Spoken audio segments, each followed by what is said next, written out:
जज साहब पधार रहे।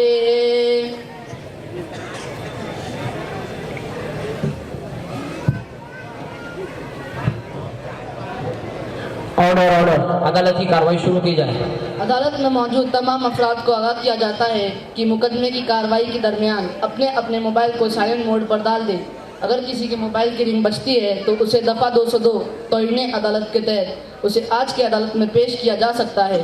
जज साहब, आज का मुकदमा बहुत ही खास है और आज इस मुकदमे को सुनने करने के लिए पूरा येरवडा उमड़ आया है, जिसमें बच्चों से लेकर औरतें भी शिद्दत के साथ मुकदमे के फैसले के मुंतजिर है। मुलजिम नंबर 1 को हाजिर किया जाए। मुलजिम नंबर 1 हाजिर हो। इन पर कौन कौन से इल्जामात हैं? जज साहब, इस मुलजिम पर बहुत ही संगीन आरोप है। ये रातों दिन मोबाइल में लगा रहता है, कभी तो दिखाने के लिए कि मेरे पास मोबाइल है और कभी जताने के लिए बार बार मोबाइल खेलता रहता है। क्या तुम्हें अपने सफाई में कुछ कहना है?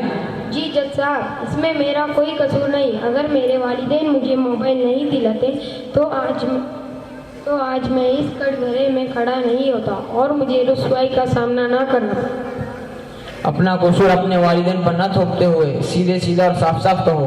अगर तुमने जुर्म किया है तो इसे कबूल कर लो। अल्लाह ने तुम्हें अक्ल सलीम दिया है तो अच्छे बुरे में फर्क कर सकते हो, तो अपना कसूर अपने वालिदैन पर क्यों थोपते हो?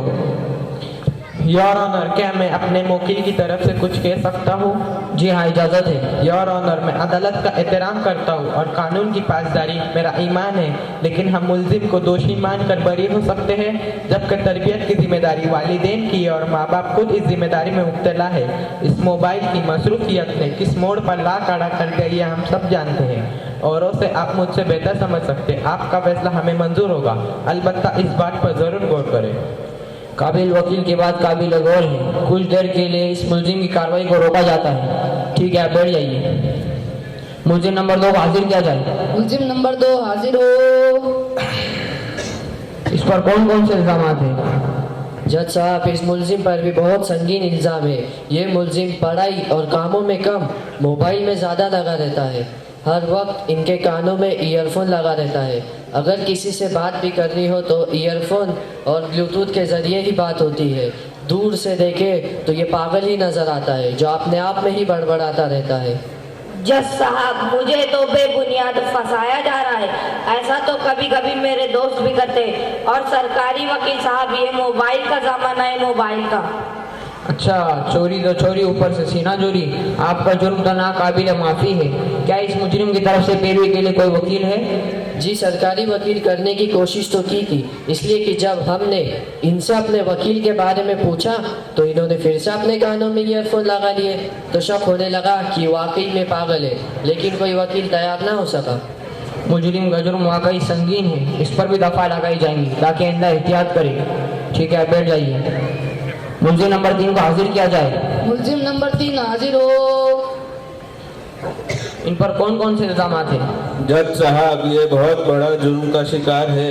ये हमेशा व्हाट्सएप पर लगा रहता है। इसकी बीवी भी इससे हमेशा परेशान रहती है। काम करना काज का, दुश्मन अनाज का, ऐसा मैं नहीं बल्कि इसकी बीवी कहती है। दोनों में हमेशा झगड़ा होता रहता है।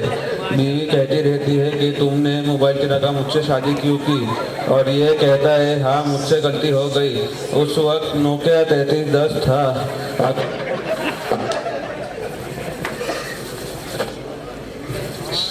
बंद हो गया।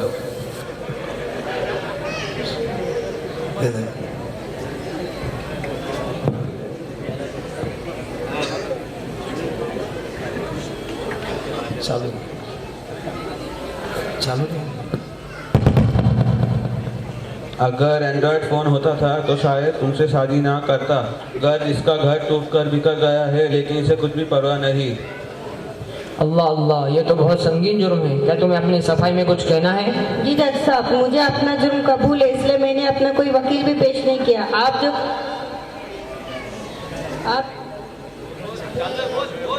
आप जो फैसला सुनाएंगे वो मुझे मंजूर है। बस आपसे एक दरखास्त है, मुझे जेल भेजने से पहले मेरा मोबाइल रिपेयर कराने का टाइम दे दे, ताकि मुझे जेल में किसी किस्म की परेशानी ना हो। थोड़ा सब्र कर लो, इतनी भी जल्दी क्या है। बहुत जल्द तुम्हारी सारी तमन्ना पूरी की जाएंगी। ठीक है, आप बैठ जाइए। मुलजिम नंबर 4 को हाजिर किया जाए। मुलजिम नंबर 4 हाजिर हो। इन पर कौन कौन से इल्जाम हैं? जज साहब, इस मुलजिम पर सबसे ज़्यादा आरोप है। इस मुलजिम के पास मोबाइल है, इसके घर में जितने भी लोग हैं सभी के पास मोबाइल है, और तो और इसके घर में वाईफाई भी लगा हुआ है ताकि 500 रुपये पूरे के पूरे वसूल हो।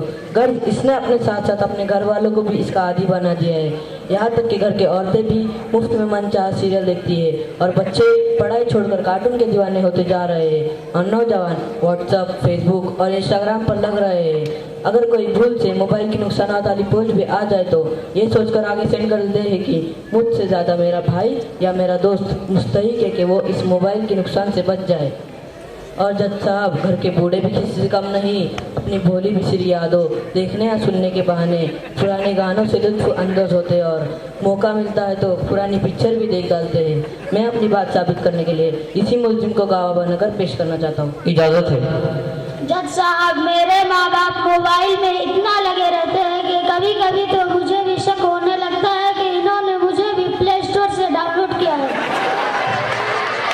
बहुत जल्द इस मुकदमे का फैसला भी सुनाया जाएगा। ठीक है, आप बैठ जाइए।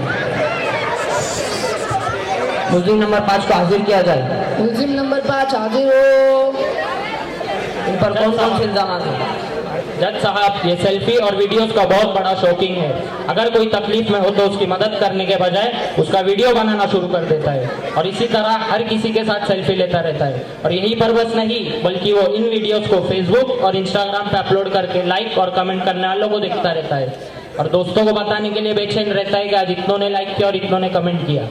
जज साहब, ये सरासर झूठ है। मैं तो मीडिया का काम आसान कर रहा हूँ, इसमें जुर्म की कौन सी बात है? वाईफाई इंटरनेट की वजह से इतने बड़े बड़े जुर्म हो रहे हैं, पुलिस क्या कर रही है? अब तक इन सब का अदालत में हाजिर क्यों नहीं किया गया? लॉ एंड ऑर्डर का खतरा होने की वजह से और लोकसभा का चुनाव होने की वजह से ऐसा न हो सका। फिर भी आपके मालूमात के लिए अर्ज कर दूं कि इस अदालत में वो सब यहाँ मौजूद है। अगर आप गौर से देखें तो वो अभी भी अपने अपने मोबाइलों में लगे हुए हैं। इन तमाम मुलजिमों के घर के औरतें, बड़े और बच्चे सब इस मुकदमे की सुनवाई के लिए आए हैं, पर अभी भी इनके हाथों से मोबाइल नहीं छूट रहा। तो जज साहब, इन्हें कैसे हाजिर किया जा सकता? लेकिन हम भी किसी से कम नहीं, हमने इन्हें इस जलसे के बहाने यहाँ जमा कर लिया है ताकि ये मोबाइल के नुकसानात का अंदाजा लगा सके और समझ जाए। ठीक है, आप बैठ जाइए। तमाम बयानात और गवाहों की गवाही सुनने के बाद अदालत इस नतीजे पर पहुंची है कि तमाम मुलजिमों के इल्जामात और जुर्म साबित हो गए। इसलिए मुलजिमीन को संगीन जुर्म की वजह से दफ़ा 203 के तहत 2 साल तक बगैर मोबाइल के रहने की सजाए बामशक्कत सुनाई जाती है ताकि इस बेहुदा आदत से छुटकारा पाया जा सके।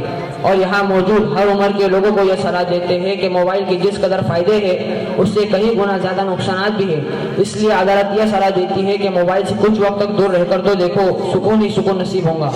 और हाँ, घर के बड़े और जिम्मेदार घर के माहौल पर नजर रखें और बच्चे अपनी तालीम पर तवज्जो दें। और नौजवान जो मुल्क के मुस्तकबिल होते हैं उन्हें अपने मुस्तकबिल को यूं दांव पे लगाना अच्छी बात नहीं। इसलिए मोबाइल को एक तरफ रखें, अपनी अपनी कौम और मुल्क की तरक्की के लिए कुछ कदम उठाए, ये उनका वलीन फरीजा है। और हाँ, घर की औरतें संजीदा हो जाए, मोबाइल और सीरियलों से दूर रहे तो घर को बेहतर तरबियतगाह बना सकती है। समाज के बड़े, कौम के जिम्मेदार और तमाम तालीम याफ्ता लोगों को बैठकर इन बातों को सोचना होगा और इसका हल भी निकालना होगा। और हमें उम्मीद है अदालत में मौजूद तमाम लोग इस नसीहत को दिल पर लेकर एक नया तरक्की याफ्ता समाज बनाएंगे और अपनी अपनी कौम और मुल्क की तरक्की के लिए सरमाया तैयार करेंगे। इसी पर अदालत बर्खास्त की जाती है।